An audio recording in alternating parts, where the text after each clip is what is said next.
Трампа поставили на место. Резкая критика и сразу несколько жестких заявлений для Белого дома. Кто публично и дерзко решил отказать и отверг призывы американского президента.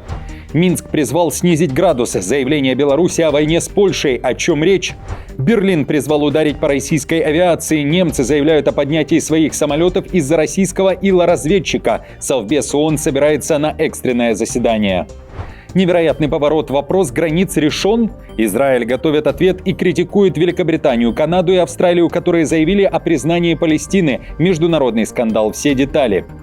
Масштабное прощание со сторонником Трампа. В США провели в последний путь Чарли Кирка. Событие собрало более сотни тысяч американцев.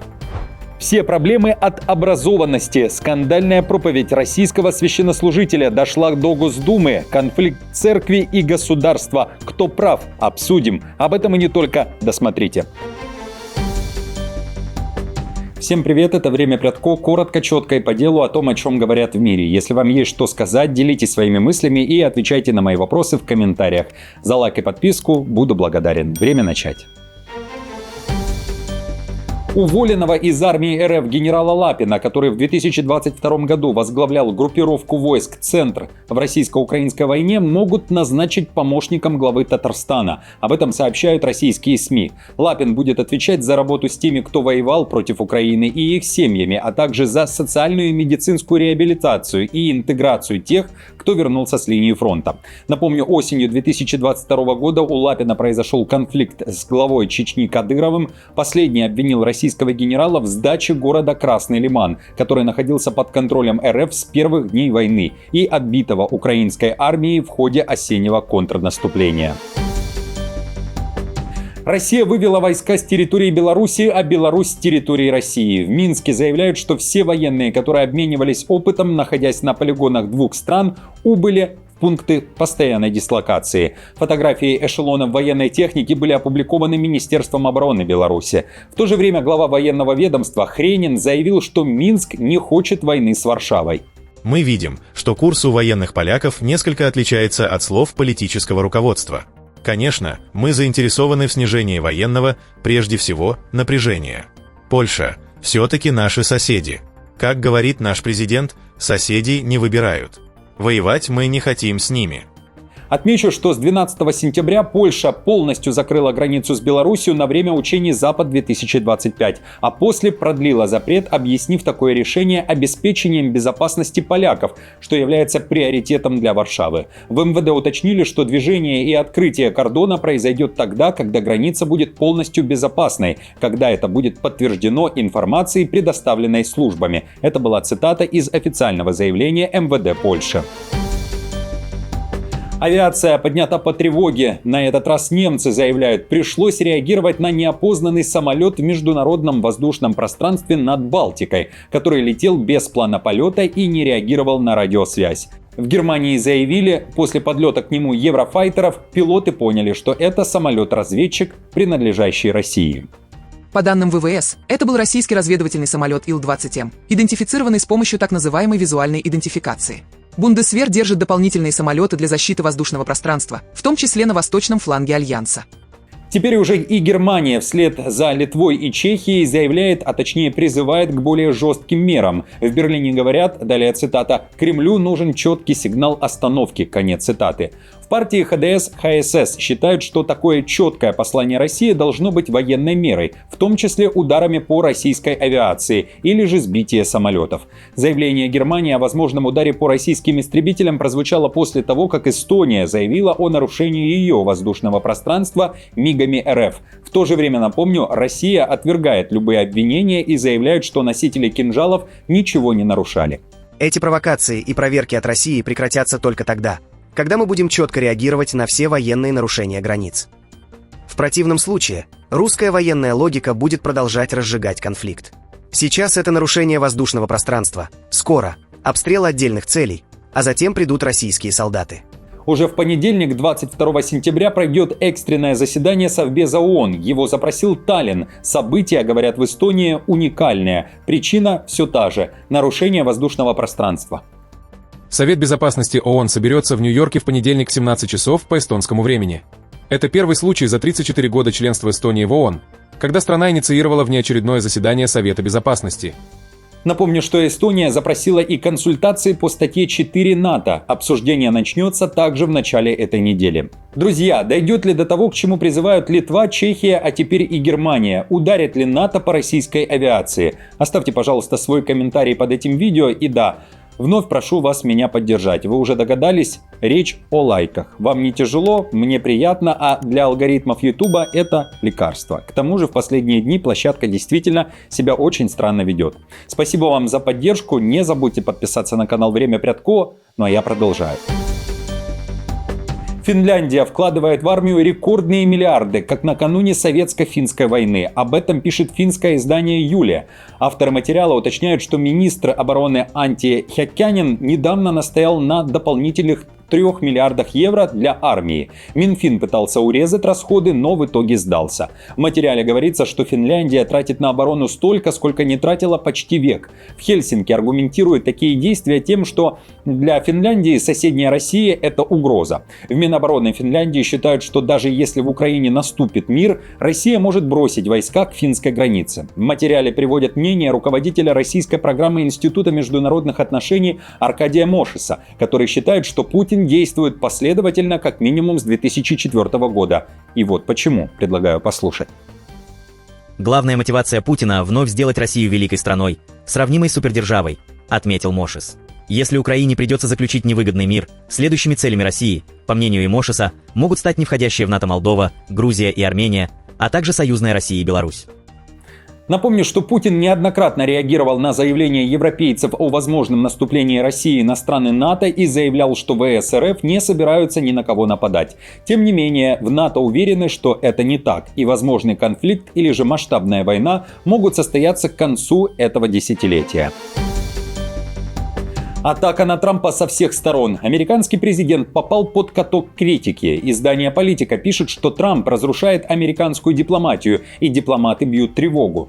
Идет 8-й месяц второго срока Трампа. Более половины посольств США по всему миру остаются без послов. На ключевых постах временные руководители, порой без нужного опыта. Внутри Госдепа США царит атмосфера контроля. Слухи о слежке за перепиской, сотрудники переходят на личные встречи вместо имейлов. Согласно трекеру послов Американской ассоциации дипломатической службы, 110 из 195 посольских вакансий свободны. Это подрывает авторитет США за рубежом, временных послов принимают хуже, а доступ к Белому дому у них минимален. И это тоже причина недовольства дипломатов. Многие американские дипломаты, особенно за рубежом, в значительной степени исключены из обсуждения политики, в то же время пытаясь реализовать приказы администрации, которые они называют запутанными. Многие также слишком боятся высказываться, поскольку могут быть уволены или лишены повышения по новым правилам, оценивающим их лояльность. Европа тем временем решила поставить Трампа на место. Урсула фон дер Ляйен заявила, что Европейский Союз будет исходить из собственных интересов и не планирует автоматически вводить 100% пошлины для Индии и Китая, как того хочет США. Она отметила, что ЕС готовится подписать соглашение о торговле с Индией. Учитывая растущую роль Индии в безопасности Индо-Тихоокеанского региона, более тесное сотрудничество между ЕС и Индией важнее, чем когда-либо. Поэтому мы объявили о новой стратегической программе ЕС «Индия», одной из приоритетных задач которой будет укрепление нашей общей обороны и безопасности. Еще один отказ полетел в Белый дом из Афганистана. Талибан ответил на требование Трампа вернуть авиабазу «Баграм», пригрозив Кабулу плохими вещами. В Кабуле ответили жестко. Ни сантиметра афганской земли никто отдавать не будет, несмотря на все желания Трампа. Напомню, что «Баграм» — это символ 20-летней операции США. 4 года назад стал главным трофеем талибов после вывода войск Америки из страны. Те, кто привел сюда иностранцев, сделал их своими правителями и хотел править силой, были трусами и малодушными. Из страха они искали убежища у неверных. Полагаясь на великого Бога, мы не боимся никого, ни богатства, ни тирании. И мы доказали это за 2 десятилетия джихада против оккупации, против Америки и ее союзников. Мы доказали, что никогда не боялись. Орбан сравнил европейских лидеров с плохим GPS-навигатором, который постоянно перепрокладывает маршрут, но никогда не достигает цели. Об этом премьер-министр Венгрии написал в своих соцсетях. Орбан утверждает, что Будапешту не по пути с Брюсселем, потому что иначе экономика Венгрии рухнет. Конечно же, вспомнил Орбан и об Украине. Нужно открыто заявить в Брюсселе, что мы отвергаем путь, который Брюссель предлагает нам. Если мы пойдем по брюссельскому пути, деньги венгров уйдут в Украину. Брюссельский путь означает более высокие налоги для предпринимателей, более высокие подоходные налоги и урезание наших семейных налоговых льгот. Хуже, чем 10 казней. В Брюсселе могут скрежетать зубами, но здесь нет войны и не будет, нет мигрантов и не будет. Украина не является членом ЕС и не станет им, потому что это втянуло бы страну в войну и привело Венгрию к краху. Вопрос границ решен или нет? Сразу 3 страны Большой Семерки – Канада, Великобритания и Австралия – признали Палестину. Соответствующими заявлениями накануне выступили премьер-министры этих государств. По словам канадского премьера Карни, Оттава признает государство Палестина и предлагает свое партнерство в построении мирного будущего как для нее, так и для Израиля.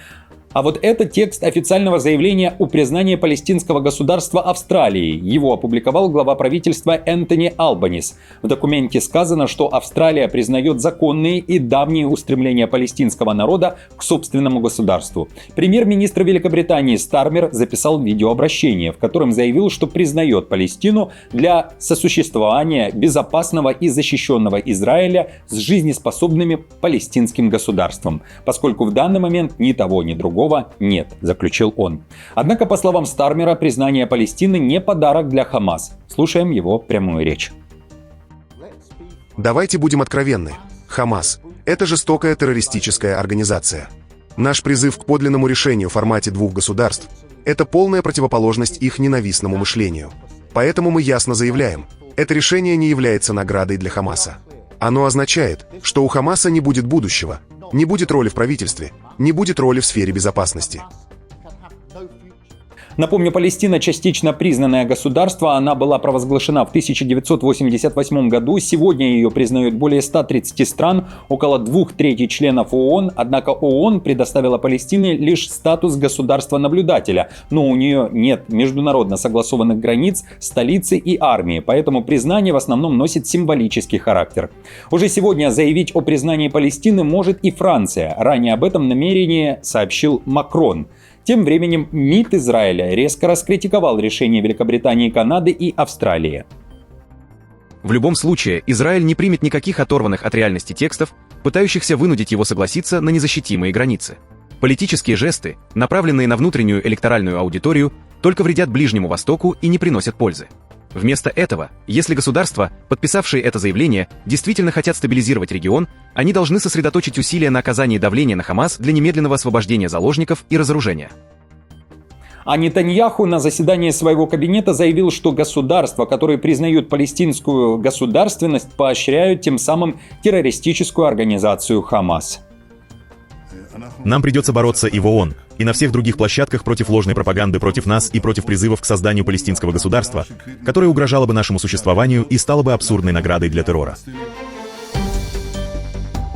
Прощание национального масштаба. Американцы простились с консервативным активистом, соратником Трампа Чарли Кирком, который стал жертвой нападения 10 сентября. Масштаб впечатлял. Очередь из десятков тысяч человек выстроилась перед стадионом State Farm в штате Аризона, где проходило основное мероприятие. Многие начали занимать места еще накануне ночью, пишут американские СМИ. Меры безопасности были беспрецедентными, такие же, как на Супербоуле, финальном матче сезона Национальной футбольной лиги. Из Белого дома проститься с покойным приехали Трамп и Джей Ди Венс. Также на стадионе был замечен Илон Маск. Чарли Кирк был видным членом движения Трампа «Сделаем Америку великой снова». Ему приписывают значительный вклад в мобилизацию молодежного консервативного электората на прошлых президентских выборах. Напомню, что задержан подозреваемый в убийстве Чарли Кирка — это Тайлер Робинсон, ему 22 года. Своим знакомым он признавался в желании убрать Кирка из-за его ненависти. Скандальная проповедь в России. Все беды людей от образованности. Об этом во время проповеди в одном из московских храмов заявил популярный российский священнослужитель из Украины Андрей Ткачев. По его словам, большинство ученых, в том числе российских, ярые безбожники, которые верят в математику, но отрицают Бога. Таким образом, говорит Ткачев, все самое лучшее в образованном, однако неверующем человеке становится, далее цитата, источником гордости и погибели. Беда пришла давно, уже беда пришла от образованных. от таких, как Чарльз Дарвин, там, от таких, как там другие всякие биологи, болтологи, всякие там экономисты, Адам Смит, там, Дун Скотт, они все насытили весь мир теориями о том, что можно жить без Бога человеку, что главное в человеке – это экономика, что главное в человеке – это там телесное здоровье. В РПЦ поспешили не согласиться с высказываниями Ткачева. Причина бед, заявили там, не образование, а безверие. Если бы не было людей, которые, будучи не менее образованы, чем, например, Чарльз Дарвин, отстаивали веру и правду, то этот мир бы уже пришел к своему концу. Отмечу, что заявление Ткачева настолько громко пронеслось по стране, что долетело и до Госдумы РФ. Там рекомендовали автору слов о проблемах от образованности воздержаться от оценок работы ученых. Нас явно приглашают вернуться назад ко времени Ломоносова. Хочу напомнить, что во всем мире наука познает истину, познает природу. Большинство ученых как минимум не вмешиваются в дела церкви. Вряд ли и церкви нужно вмешиваться в дела науки, ничего хорошего из этого не получится. Друзья, от образованности ли беды, горе ли от ума, или же что или кто является причиной наших проблем? Интересен ваш взгляд, прошу оставьте свое мнение в комментариях под этим видео, уверен, вам есть что сказать. Друзья, на этом все. Спасибо вам за просмотр. До встречи уже завтра. Не забудьте подписаться на канал и, пожалуйста, поставьте лайк этому видео. А я напомню, новости за неделю собраны в плейлист. Переходите и смотрите.